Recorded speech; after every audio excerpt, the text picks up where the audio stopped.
Osama Rankin fez muito sucesso durante o seu lançamento, e não dá pra negar que o anime chama bastante atenção, principalmente pela sua estética. Mas olhando por outro lado, ela tem uma proposta bem convencional: combates, fantasia e uma clássica jornada heróica.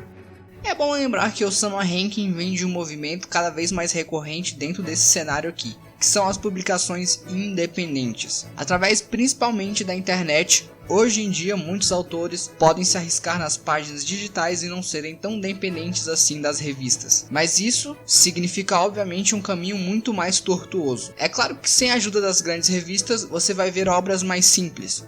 Felizmente, essa visão ela vem mudando, principalmente por obras que vêm fazendo a diferença, como por exemplo a pérola Made in Abyss e a estética deslumbrante que esse mangá tem. Infelizmente não é o caso da nossa história. Das páginas de seu mangá, Osama Rankin oferece um estilo muito amador. Sim, a palavra é amador, e é bem diferente de um traço simplista ou infantil. Ver que a edição física da Kadokawa vendeu mais de 1,5 milhão de mangás em só 2 anos mostra o quanto as publicações digitais vêm evoluindo.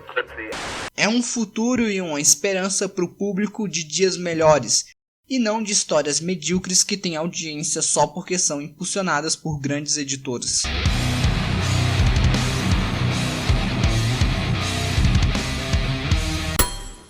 O anime traz uma adaptação muito melhor do que o seu material original. Dá pra sentir o peso da animação e o suporte da trilha.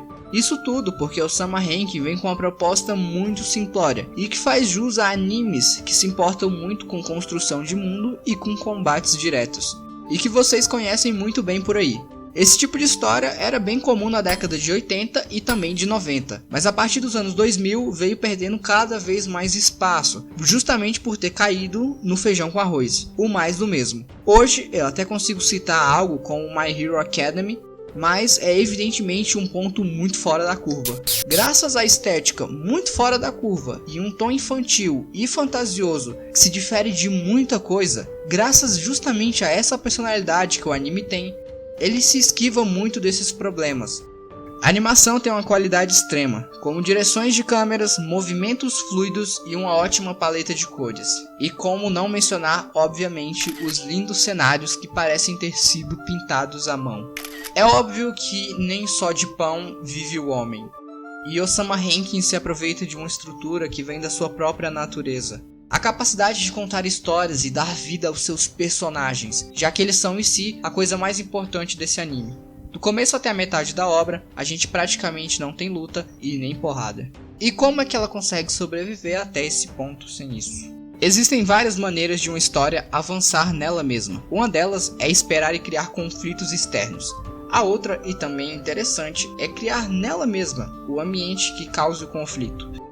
Desde o início, todos eles compartilham conflitos com os outros e com eles mesmos, traços de personalidades muito fortes e, principalmente, o que fazer quando você precisa fazer algo, quando você precisa fazer uma escolha.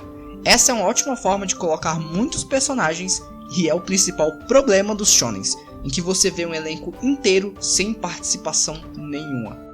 O conflito de interesses da coroa entre Bode e Daida é o principal problema que orbita absolutamente tudo. A partir dele, outros conflitos são criados. Bode e Daida são os herdeiros legítimos à posse da coroa, já que Bosse se encontra em seus últimos dias. A raiz do problema vem de duas personalidades opostas. Cada vez mais fica nítido que ao mesmo tempo que o Bode tem uma paixão genuína pelas coisas, e isso vem junto com uma doçura inconveniente, além claro do problema que existe uma grande falta de comunicação no personagem. Por sua vez, o Daida parece ter um pulso mais firme, mas também uma forma de olhar para os outros que o coloca sempre ele como superior. E essa briga interna, querendo ou não, conecta todos os personagens, e a atmosfera um dia tranquila daquele reino se torna cada vez mais pesada.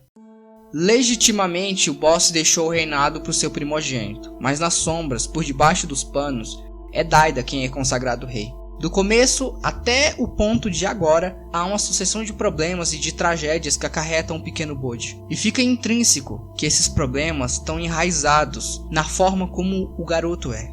na própria natureza dele. Mesmo tentando manter o sorriso, é evidente que os problemas ferem ele. E a gente vai pouco a pouco vendo ele perder tudo. A confiança das pessoas, a luta contra o Daida e a perda do único que entendeu ele, de coração e de alma. Acho que faltou citar alguém, não é mesmo? Existe um ponto nessa história, um elo responsável por muitas coisas importantes. Kage não é o melhor dos personagens, isso dá pra perceber em 5 minutos. Como personagem de apoio, ele muitas vezes é péssimo, e respeitar o tempo de silêncio, que é algo extremamente importante, é algo que ele não faz. Mas querendo ou não, ele é um dos pilares que constrói o Bode como protagonista. Personagens como Kage ajudam a elucidar as características do Bode como parte dele, e não acima dele. E outra jogada é justamente anunciar somente essas características que são tidas como negativas, para poder depois mostrar só o lado positivo. O que mais aproximou ele do menino foi justamente a barreira da comunicação, que tudo bem, é magicamente quebrada por ele, mas é o princípio fundamental que separava o Bode dos outros. Além disso, o Kage vê a si mesmo no Bode. As situações que levaram ele ao caminho que ele tá são as mesmas que hoje prendem o Bode. O quanto Osama Renki fala sobre decisões e o quanto de importância ela dá para isso. E esse é o ponto que mais uma vez separa os irmãos e os seus caminhos. O solitário Bode decide trilhar um caminho mais resiliente e seguir para frente, junto com Domas e Hokuro. Eles partem em uma aventura. Mesmo aqui, aquela intriga subterrânea se rasteja além dos dois e os atingem de formas diferentes. É engraçado ver que mesmo com poder e com controle, Daida se afunda cada vez mais em escuridão através da manipulação de sua mãe e da manipulação do espelho. E é essa mesma intriga que manipula os mais próximos e fazem eles escolherem caminhos que provavelmente não desejaram. Vale lembrar que tudo isso nasceu de forma altruísta. O que visava o bom reinado foi o que enterrou até o pescoço os dois protagonistas. E aqui, a diferença entre mal e bem é justamente o que você faz para poder se tornar cada um deles. O background de tudo isso toma mais evidência a partir de agora. Essas intrigas que eu citei contaram com toda a participação desses coadjuvantes e um elenco que tem função muito bem estruturada. E eu fico feliz em dizer que os protagonistas só funcionam por causa deles, dos coadjuvantes. Cada um deles tem um processo muito importante na formação do Bode e do Daida. Tanta importância que muitas vezes o anime para o que ele está fazendo para poder contar a origem deles. E é justamente isso que de mais triunfante o anime faz. Essa capacidade de contar uma após a outra uma bela história. Quando Doma se aproxima como treinador do Bode e é capaz de tentar se comunicar com ele. Quando Baby não vê em Bode o rei que ele precisa, mas é capaz de respeitá-lo. As serpentes que foram salvas por Bode, a perda da mãe de Hokuro, que é amenizada por Bode. Todas essas tramas dão vida àqueles personagens. E perceber eles caindo em ruína talvez acabe sendo o mais triste de tudo, sabe? Mas como a história consegue nos mostrar que nem sempre um vilão necessariamente sabe que é um vilão. Mas a história não acaba aqui. Kage viajou esse tempo todo com o Bode e sempre salvou ele quando precisou. A partir de agora, a gente acompanha o processo de amadurecimento de cada um deles, tanto do Bode quanto do Daida. O Bode é em forma de treinamento, e o Despa, quem aceita treinar o Bode, reforça mais uma vez aquela ideia dele ter mais confiança em si mesmo. Além de dar uma habilidade a ele, o mais importante de tudo é ele ter acreditado no Bode. Já Daida tem seu processo de outra forma. Durante uma busca insensata por poder, ele se mostrou mais próximo do seu pai do que a gente imaginava. E assim como ele, serviu apenas como boneco para os desejos dos outros. Daida dá gatilho para outro ponto ainda mais importante. A origem do Bosse e como ele é uma das figuras mais importantes da história. Junto com outra figura, o espelho, quer dizer, Mirandio. Ao acreditar nas palavras daquela doce voz, ele sucumbe. No último momento, Daida até tenta se agarrar a uma certa resistência, mas já era tarde demais. Bosse já possui conta do seu corpo, e preso dentro da própria mente, ele visualiza a solidão e lida com ele mesmo. Diferente que com outros personagens a história demonstrou a oportunidade de escolhas que eles possuem, com Bosse ela pôde demonstrar as consequências dessas escolhas. Bosse nunca quis realmente chegar a um nível tão alto, ele só o fez por causa de Mirandio. Inclusive se casou e teve filhos por conta dessa ambição. Roubar a força física de Bode e assumir o controle do corpo de Daida foram sacrifícios que o levaram a ter essa glória vazia que hoje ele carrega. Por conta de uma oculta paixão por Mirandio, ela, antes do espelho, foi uma jovem mulher com um passado trágico. Eu não acho a história tão legal, o que me interessa realmente é a conexão que ela e o Bosse possuem. Fica evidente o quanto ela manipula o cara, e manipula todos ao seu redor. E quando ele retorna, toda a imponência da figura que o Bosse conquistou foi toda jogada fora, no lixo. As intrigas que a gente tinha no começo, agora são justamente colocadas pro Bosse, e a gente vê o cara destruir qualquer um que se opõe a ele, mesmo que isso signifique destruir o próprio reino. É justamente nesse ponto, quando a Hylian tá sozinha e sem os filhos dela, que a gente começa a entender melhor a personagem. E aquela ideia que eu citei sobre a inexistência de vilões, todas as características que a trama acabou dando pra ela, fazem a gente ver nela justamente esse papel. Mas assim como Daida, tudo isso mudou com o tempo. Assim como a maior parte de todo mundo, eu gosto de citar a Hylian porque ela desempenha um dos melhores papéis maternos de todos. A conexão que ela possui com cada um dos meninos. Seja com Daida, quando ela escuta ele de dentro de Bosse, ou com Bode, que é a relação mais bonita da trama. E essa conexão fica nitidamente mais forte com a destruição do reino. Com o fim do treinamento de Bode, o amadurecimento dele e também do Daida, o boss começa finalmente a agir diretamente. Pela primeira vez nós temos vilões de verdade. O anime intercala confrontos com histórias de origens e acaba fazendo com que a gente não perceba o quão fraco é a maior parte das lutas. Quando o irmão de Despa, o Desha, decide subir até a superfície para confrontar o Bosse, ele encontra com Hokuro e Domas. É importante comentar a transição do Domas. O caminho que ele seguiu até aqui humanizou demais esse personagem.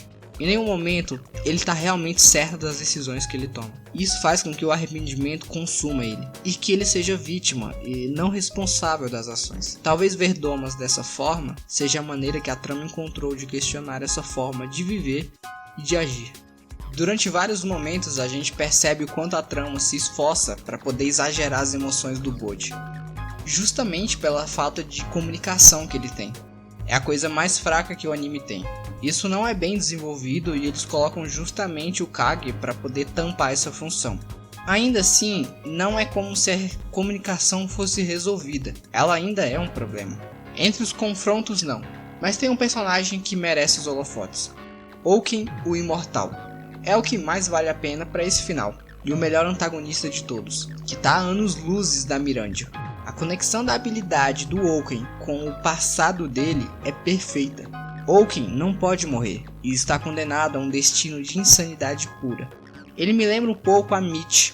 Isso se desenvolve ainda mais com a conexão dele com o Desha e principalmente com o Despa, que tenta dar fim a esse sofrimento dele. E você sabe que o personagem deu certo quando ele não precisa de uma linha de diálogo.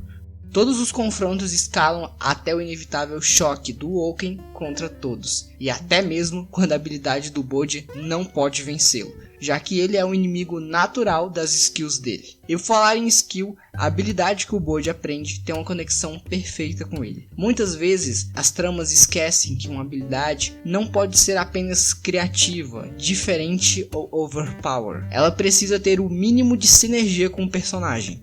Magias e poderzinhos não são fortes de Osama Rank. Mesmo estando presentes só depois de muitos episódios, elas permanecem muitas vezes sutis e superficiais.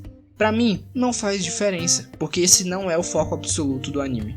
Todas as histórias contadas até aqui se chocam e se confrontam. Uma vez no campo das ideias e agora no campo físico. Trazer esse conceito de forma física explica muito melhor o porquê o elenco inteiro está reunido. Uma ótima estratégia para destruir um personagem invencível é justamente criar outro personagem invencível. As dúvidas e as intrigas caminhavam porque não existia confiança e podem novamente estar juntos, porque todos tomam a mesma decisão. Agora, todos seguem o rei. Eu realmente não esperava que o Bode confrontasse o Bosse diretamente.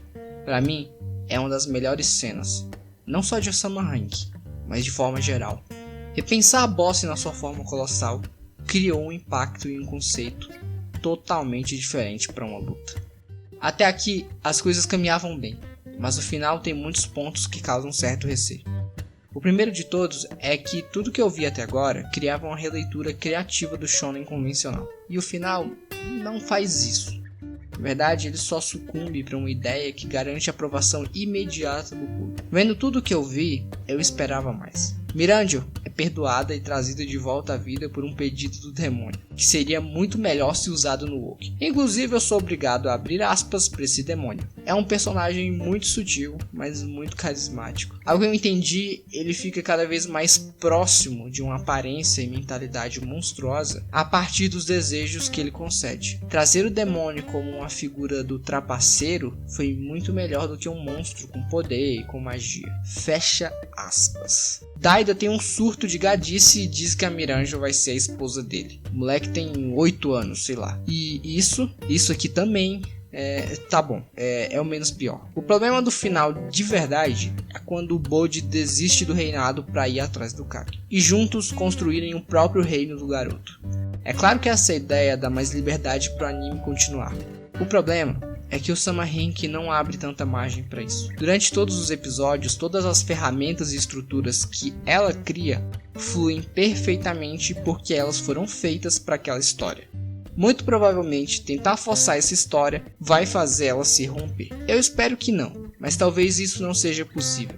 Mas mais uma vez, eu vou deixar marcado aqui. Histórias como o Sama Henki são a esperança de um futuro melhor.